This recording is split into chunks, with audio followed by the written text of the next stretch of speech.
Hello again. Now that we're past Stones River, we have a couple of decisions to make. Normally, the campaign progression would be going to Blackwater Heights, and then first Franklin, and then Rio Hill. However, I'm actually going to play these out of order this time for one very specific reason. Currently, the armory is pretty low. This is pretty good for this point in the campaign. And because that number is low, Rio Hill is currently much easier than it could be. If that number goes up to around 55 to 60, instead of facing mostly like 250, 270 range carbines at Rio Hill, you can be facing a bunch of range 600 scoped rifles, which makes this battle considerably harder. And what I've found is that now that skirmishers don't do less damage when they are over a certain size, this battle becomes incredibly deadly if they have scoped rifles. I've tried it once or twice with a couple of different tactics, and I'm lucky if I can pull off a draw and not have units shatter, which, as you've seen with the rest of the campaign, is pretty out of context for our normal success. I do have a save for that. I am going to go back and see if I can figure out a way to come away with any sort of victory on it. That it doesn't have crippling losses, but for the, I guess, optimal play in this campaign is play this battle first while this number is low, then come back and do these two afterwards, instead of giving two more dice roll chances to get a weapons bonus that bumps this by 15 to 20%. Okay, so despite Rio Hill allowing 10 units and having a reinforcement, for whatever reason, this one is actually set up correctly and does not let you bring in an extra unit, so I'm only going to go in with 10. This is the setup I'm going to use. I've pulled in some rifle units. I'm not bringing a whole lot of them. I'm bringing in 2 artillery, which are going to get switched over to 20 pounders, just because they're not going to have a chance to move a whole lot. 1 sniper unit to deal with some artillery, and then 2 cavalry to clear up the rest of the artillery. So the next choice is between training and politics. I've previously been putting points in training, and I started off with several, but I did some comparisons, and I don't think going from 5 to 10 gets me a whole lot at the moment. These extra couple of points net me a few extra men for a little bit cheaper with most of the upgrades I'm doing, but since I'm spending less on veterans and most of my units are in pretty good shape and I can just dump recruits into them, I don't think maxing this out through Chancellorsville is the best choice. For example, right now, Chancellorsville gives me 123,800. If I spend the 2 points I have and these on here, I am going to get, I think, an extra 15,000 out of this. It's either 15,000 or 30,000. I did the math earlier and then promptly forgot which one I was looking at.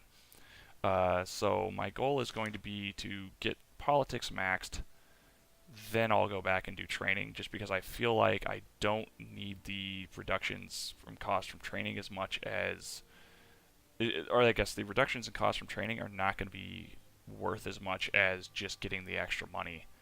I also did a quick check, and currently I have about 29,000 rifles. Not all necessarily in unit-sized form, but that's about what I have, and I have 30,000 recruits. So this number is going to keep going up, but we're sort of reaching the point where we have enough rifles that we might potentially run into a scenario where we don't have quite enough men to put all of them into, say, Washington. I don't think that's actually going to come up or be a problem. I don't think I'm going to go large enough for that to matter.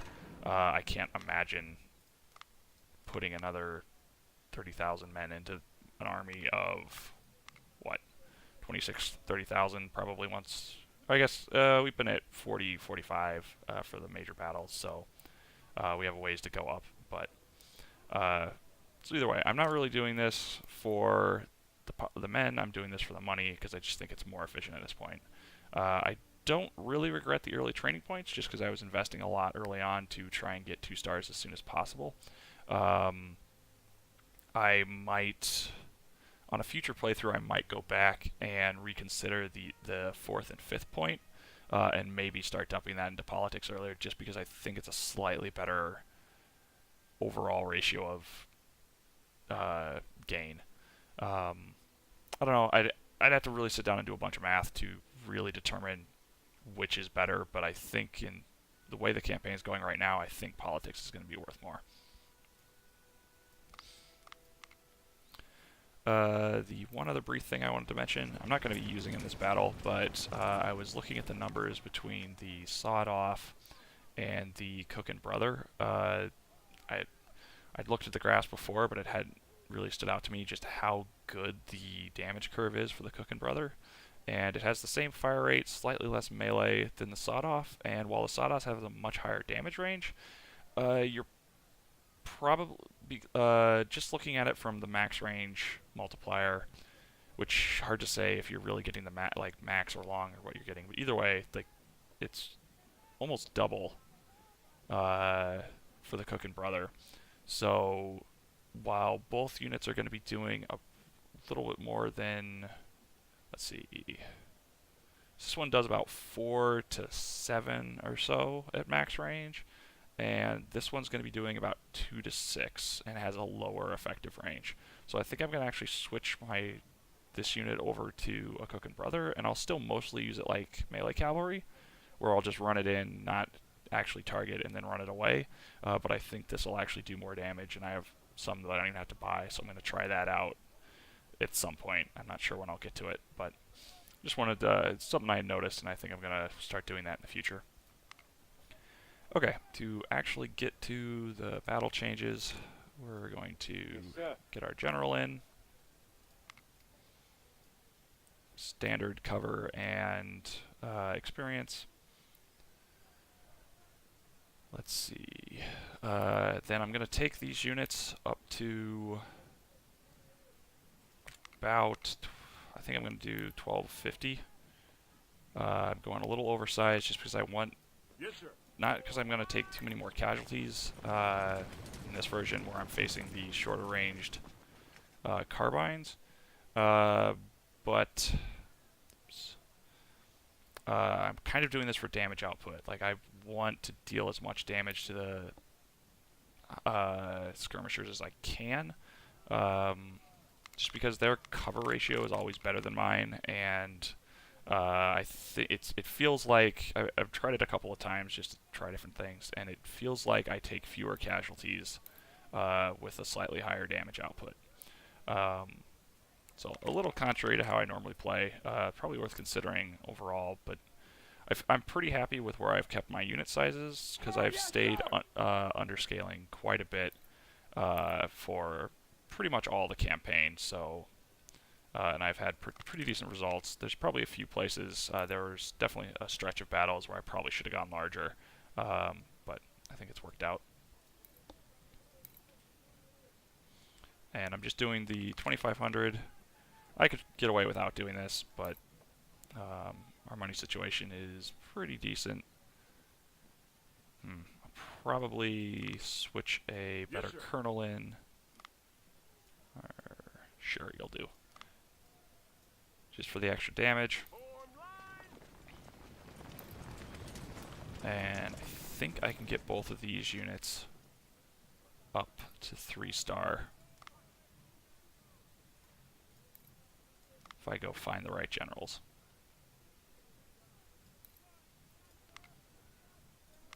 So we're going to take him. And then I think I need Lee to do the other one. And this is just a way to get these units a bit more experience so I can get them to 3-star with a lower level general. But still get the damage bonus to deal as much as I can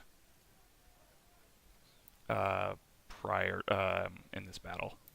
It might be a little bit better to take plus accuracy ones, but this gets me the plus accuracy and the extra damage, so I think it's still worth it, even though they have the cover perks and I shouldn't need the cover perk in this battle unless I get unlucky with the Ghost Cavalry bug, which hopefully won't happen. And then we're going to swap the weapons out for the 20 pounders.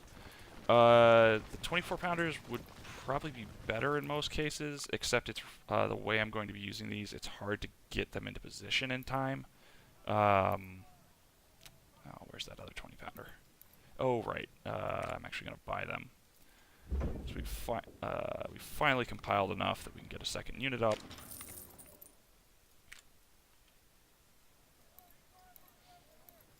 So while I'd kind of like 24 pounders, I don't want the extra travel time to get them into position. And this way I can just sort of set them on the flank and let them fire for the entire battle. They're only going to get like 500, 600 casualties as is, or kills, but Sir, yes, sir. that will be good enough. These guys, just put up the 250. A little higher would be nice, but I want to try and keep this number in a place where I can finally get a third unit of them. I've gone through far more of these scoped rifles than I'd really like to in terms of casualties, and I'm not stockpiling them as fast as I'd like, so I'm going to stay smaller. Okay, and then the next part, actually one thing to note, I could actually max these units out and not touch scaling at all. A combination of all my smaller units lowering the average and the AI having no infantry, so that defaults the scaling algorithm to a floor, which is actually beneficial for us in this case. So you could go in with very large units if you wanted to. It's something I tried against the range 600 skirmishers. It worked better than smaller units. I didn't lose any units, but you take very, very significant casualties when you do that. So anyways, back to this version. We're going to do the 2500, and then we're actually going to cap these. Taking some penalties here. I'm not too worried about the efficiency. I'm probably give him a little bit better officer. We'll go up to one of these colonels. That's a little bit better.